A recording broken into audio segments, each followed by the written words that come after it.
तेरे जाप के बिना चले ये सांस किस तरह।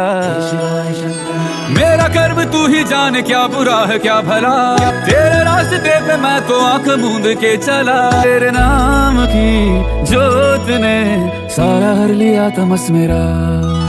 नमो नमो जी शंकरा, भोलेनाथ शंकरा, जय त्रिलोकनाथ शंभु हे शिवाय शंकरा। ज्योतिष में श्रद्धा, आस्था और विश्वास रखने वाले सभी दर्शकों का मेरे इस YouTube चैनल ज्योतिष अतः ज्ञान सागर में आप सबका हार्दिक स्वागत करती हूँ। मेरे इस चैनल को सब्सक्राइब करिए, बेल आइकन के बटन को प्रेस करिए ताकि आने वाली सभी नोटिफिकेशन आपको मिलती रहें। वीडियो पसंद आने पर इसको लाइक और शेयर करना ना भूलें। वीडियो को देखने के लिए आप सभी का तहे दिल से शुक्रिया। 5 दिवसीय दीपावली का त्यौहार, जिसमें दूसरे दिन जो त्यौहार होता है दीपावली का, वो आता है आपको चतुर्दशी का त्यौहार, जिसको हम नरक चतुर्दशी के नाम से भी जानते हैं। नरक चतुर्दशी का सनातन धर्म में हिंदुओं के लिए विशेष महत्व है। इस दिन इस नाम को कई लोग नरक चतुर्दशी का नाम या नरक चौदस या काली चौदस के नाम से भी जाना जाता है। धार्मिक मान्यताओं के अनुसार अगर आप देखेंगे तो इस दिन विधि विधान से भगवान श्री हरि विष्णु का पूजा अर्चना और आराधना की जाती है, और वह इसलिए की जाती है ताकि आपको रूप और सौंदर्य की प्राप्ति हो सके। तथा शाम के समय लोग जो हैं अकाल मृत्यु के भय से छुटकारा पाने के लिए यमराज की पूजा करते हैं, जो शनि देव के भ्राता है और सूर्य देव के पुत्र हैं।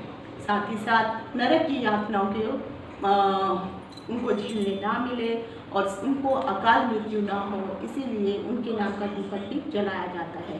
वहीं इसी के साथ साथ अगर आप देखेंगे तो लोग काली माता की पूजा का भी विधान माना गया है, और कहा जाता है कि इस दिन अगर काली माता की आप पूजा करते हैं तो शत्रुओं के ऊपर विजय प्राप्त होती है। तो अगर आप व्हाइट बोर्ड पे देख रहे हैं, मैंने यहाँ पे कुछ मुहूर्तों के नाम लिखे हैं जो मैं आज आपको बताने वाली हूँ।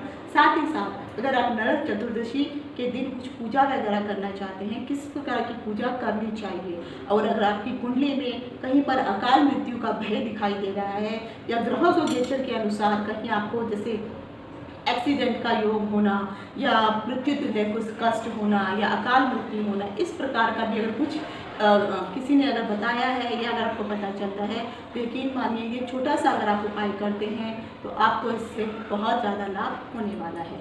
तो मैं डिम्पल शांडिल्या ज्योतिष अतः ज्ञान सागर के माध्यम से अपने सभी नए पुराने दर्शकों का हार्दिक स्वागत करती हूँ। नमस्कार। और चलिए शुरू करते हैं। आखिर नरक चौदस या काली चौदस का अर्थ होता क्या है और इसको मनाने के फायदे क्या है। नरक चौदस का पावन पर्व जो है कार्तिक माह की कृष्ण पक्ष की चौदस या धनतेरस के अगले दिन, जिसको हम छोटी दिवाली के रूप में मनाते हैं, मनाया जाता है। नरक चतुर्दशी को कई और बड़े नामों से भी पहचाना जाता है, बुलाया जाता है। जैसे कुछ लोग नरक चौदस बोलते हैं, कुछ लोग रूप चौदस भी बोलते हैं। यानी आप अपने रूप की कांति को बढ़ाने के लिए भी इस दिन कुछ छोटे उपाय कर सकते हैं, और साथ ही साथ इसको रूप चतुर्दशी के नाम से भी पुकारा जाता है। इस दिन अगर आप देखेंगे तो 1, 2, 3 नहीं, कम से कम जो है 6 देवी देवताओं की पूजा का विधान होता है। इस दिन सबसे पहले यमराज की पूजा की जाती है, श्री कृष्ण भगवान की पूजा की जाती है, काली माता की पूजा की जाती है, भगवान शिव और हनुमान जी की साथ ही साथ पूजा के साथ साथ विष्णु जो वामन अवतार में उत्पन्न हुए थे उनकी भी पूजा का विधान है। पंचांग के अनुसार अगर आप लोग देखेंगे तो नरक चतुर्दशी का जो पावन पर्व है वो पड़ रहा है आपको 3 नवंबर 2021 को। उस दिन जो है बुधवार का समय है। इस समय जो है नरक से मुक्ति प्राप्त करने के लिए बेसिकली ये त्यौहार मनाया जाता है। इस दिन सूर्य पुत्र यमराज का मृत्यु की भय से अपने आप को बचाने के लिए लोग पूजा अर्चना करते हैं, ताकि आगे चल के उनको नरक की यातनाओं से मुक्ति मिल सके, अकाल मृत्यु का भय समाप्त हो सके और सभी पापों का नाश भी हो सके। लेकिन यकीन मानिए अगर आप पूजा अर्चना करते हैं तो साथ ही साथ आप अपने क्रियाकलापों पे भी ध्यान दीजिए कि अगर आप पूजा करेंगे और आपके क्रियाकलाप सही नहीं है तो आपको इसका फल प्राप्त नहीं होता है।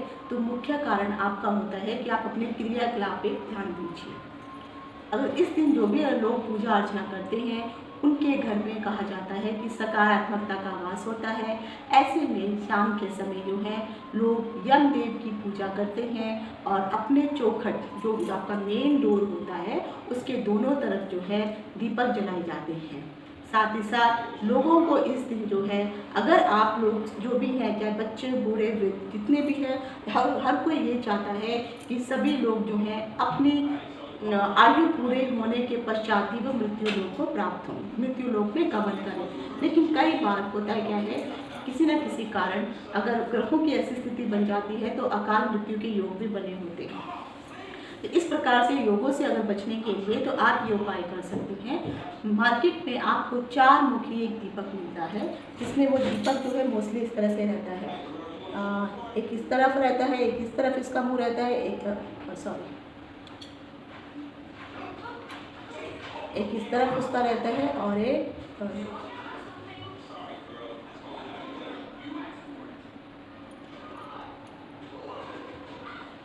दीपक का ये हिस्सा और एक इस तरह से और इस तरह से एक दीपक बनता है। तो ये 4 मुखी एक दीपक आपको मार्केट में मिल जाता है।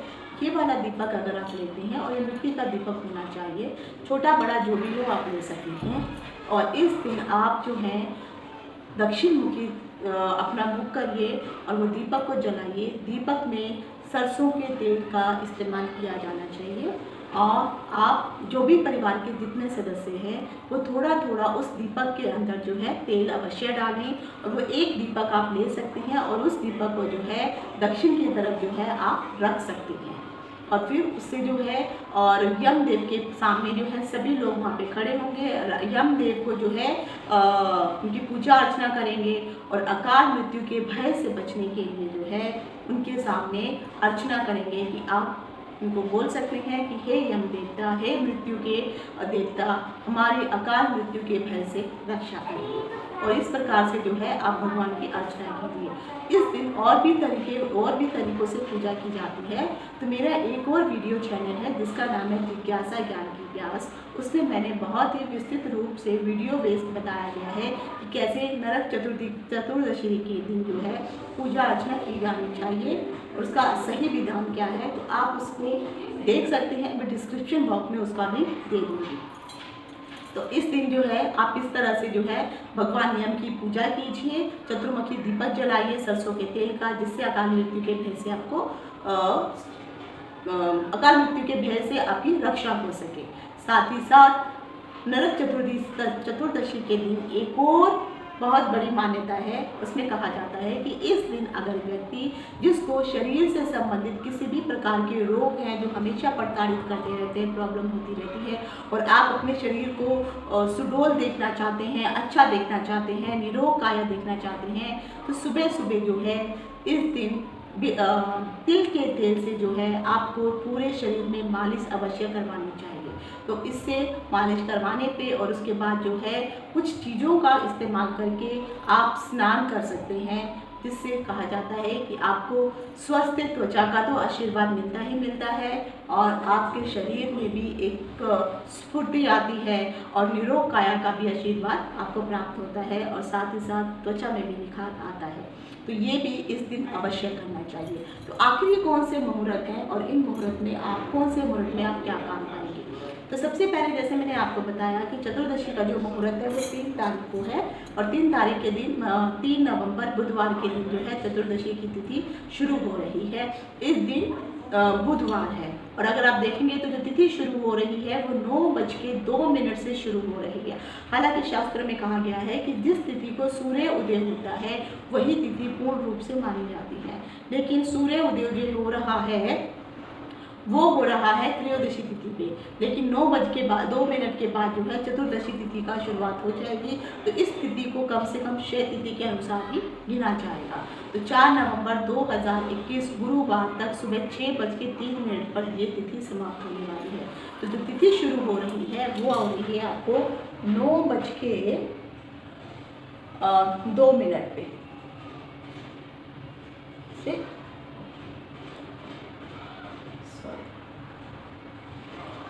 9 से 2 पर जो है ये शुरू हो रही है और उस दिन जो तिथि है वो है 3 तारीख को।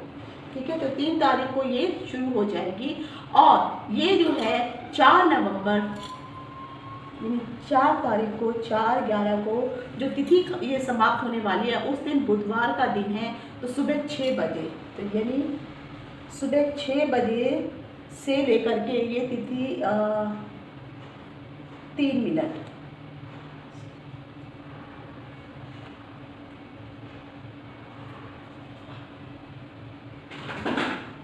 AM और ये है PM।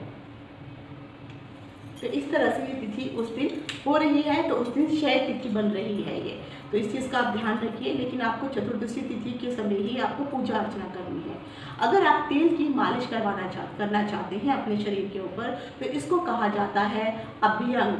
तो अभ्यंग करने का जो समय है वो सुबह आपका तेल मालिश का है, सुबह 6 बजे से लेकर के 6:03 से शुरू होगा और इसका जो मुहूर्त समाप्त होगा वो 6:34 तक इसका मुहूर्त जो है समाप्त हो जाएगा।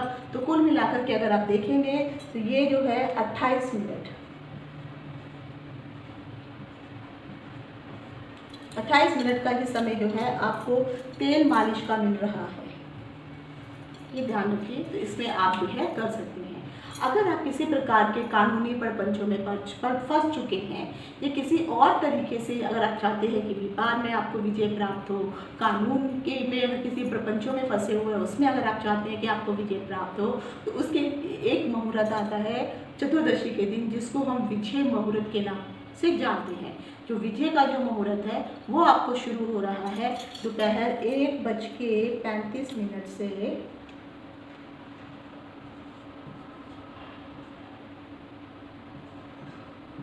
से ये मुहूर्त शुरू होगा और ये जो मुहूर्त खत्म होगा वो होगा 2:17 पे ये जो मुहूर्त है खत्म होगा। तो यहाँ पे अगर आप देखेंगे तब भी आपको कुल मिलाकर के एक 45 मिनट तक का जो टाइम कह सकते हैं आपको मिल जाएगा। तो इस विजय मुहूर्त पे अगर आप कुछ पूजा अर्चना करते हैं, पूजा पाठ करेंगे, तो ये बहुत ही सर्वश्रेष्ठ समय है। तो इस समय आप जो है ये कार्य कर सकते हैं। आगे मैं तो इस समय जो भी आपको चतुर्दशी का जो भी मैंने आपको समय बताया है, इस समय पे आप ये कार्य अवश्य कीजिए।